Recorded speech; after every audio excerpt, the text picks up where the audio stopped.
የሽርታው አነሰ ወይ በዛ የምንለው መቼ ነው? ጤና ይስጥልን፣ እንደምን አላችሁ? ዶክተር ብርሃን ብርጭቆ እባላለሁ። በመስታወት የእናቶችና ህፃናት የህክምና ማዕከል የማህፀንና ጽንስ ስፔሻሊስት ሐኪም ነኝ። በእርግዝና ጊዜ የሽርታው አነሰ በዛ ምናምን ይባላል። አንዲት እናት በክትትል በምታደርግበት ጊዜ አንደኛው በክትትል ጊዜ የምናገኘው ነገር የሽርታዋ ነው። ስለዚህ የሽርታዋ አነሰ የምንለው በአልትራሳውንድ በምናይበት ጊዜ የሽርታው መጠን በምንለካበት ጊዜ ሁለት አይነት አለካክ አለው። ሆድ ላይ ሆድን ከአራት እንከፍለውና ወደ ላይና ወደ ጎን ከእምብርት ላይ ከአራት ኳድራንት እንከፍለውና አራቱ ቦታ ላይ ለክተን የምናገኘው የሽርታዋ መጠን ይነግረናል። ስለዚህ የሽርታዋ መጠን አራቱ ኳድራንት ላይ ተለክቶ ከ5 በታች ከሆነ የሽርታዋ አነሰ እንላለን ማለት ነው።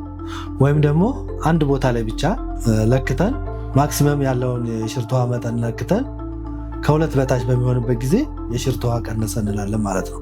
ወይም ደግሞ የሆዳቸው መጠን እየቀነሰ የመሄድ ነገር ሊገጥማቸው ይችላል። ስለዚህ እንደዛ አይነት ነገር ሲገጥማቸው ወይም ደግሞ የልጅ እንቅስቃሴ ከዚህ ጋር ተያይዞ እየቀነሰ የሚሄድ አይነት ከሆነ የሽርታዋ ቀነሰ ብለው ሊያስቡ ይችላሉ። ወደ ሕክምና ቦታ ሊመጡ ይችላሉ ማለት ነው። ስለዚህ የሽርታዋ መቀነሱ ምንድነው የሚያመጣው ችግር? የሚያመጣው ችግር ወይም ኮምፕሊኬሽን ይኖራል። የሽርታዋ መጠኑ በተለያየ ጊዜ ሊቀንስ ይችላል። መጀመሪያ አካባቢ ሊቀንስ ይችላል።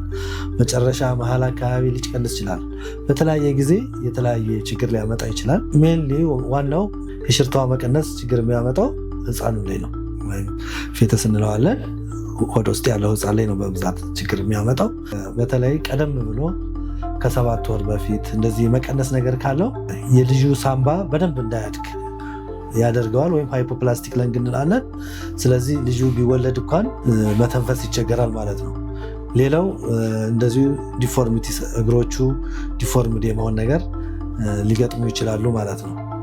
ከፍ እያለ ደግሞ በሚሄድበት ጊዜ ለምሳሌ መውለጃ አካባቢ ወደ 37-38 አካባቢ በሚደርስበት ጊዜ የሽርታዋ ከቀነሰ ምንድነው ሊያመጣ የሚችለው? ልጁ መታፈን ነገር ሊያመጣበት ይችላል።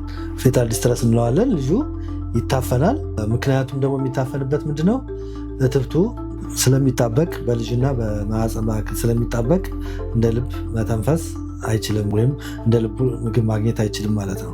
ልጁም እንደ ልቡ መዋኘት መንቀሳቀስ ያቅተዋል ማለት ነው። ስለዚህ የሽርታዋ መቀነስ አደገኛ ምልክት ነው። በተለይ 37 ሳምንት ከሆነ በኋላ የሽርታዋ መቀነስ ከተገኘ ወዲያውኑ መውለድ ያስፈልጋል ማለት ነው። መውለዱ ያው ብዙ ጊዜ የምጥ መርፌ ነው የሚሰጠው። በጣም ኃይለኛ ሲቪር የሆነ የሽርታዋ መቀነስ ካለ ደግሞ በኦፕራሲዮንም ሊወለድ ይችላል ማለት ነው። ብዙ ጊዜ የሽርታዋ ከ34 ሳምንት በታች ከሆነ እንጠብቀዋለን። በተለያየ የሽርታዋ እንዲጨምር የምናደርግባቸው አንዳንድ መንገዶች ይኖራሉ።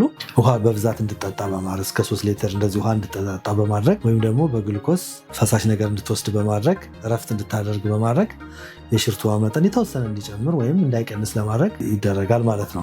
የተወሰነ 34 ሲደርስ ከዛ በኋላ የሽርታዋ መቀነስ ልትወልድ ትችላለች፣ ወይም ደግሞ የተወሰነ ጊዜ እየሰጠን እርግዝናው ልናራዝም እንችላለን ማለት ነው። ስለዚህ የሽርታዋ ከቀነሰ እና ጊዜው ከደረሰ ቶሎ መውለድ ነው። ከጊዜው ካልደረሰ ደግሞ ጥብቅ ክትትል ያስፈልጋል ማለት ነው። ጥብቅ ክትትል ተደርጎ እንድትወልድ ሊደረግ ይችላል፣ ወይም ደግሞ የተወሰነ ጊዜ እንድትቆይ ሊደረግ ይችላል ማለት ነው። አመሰግናለሁ።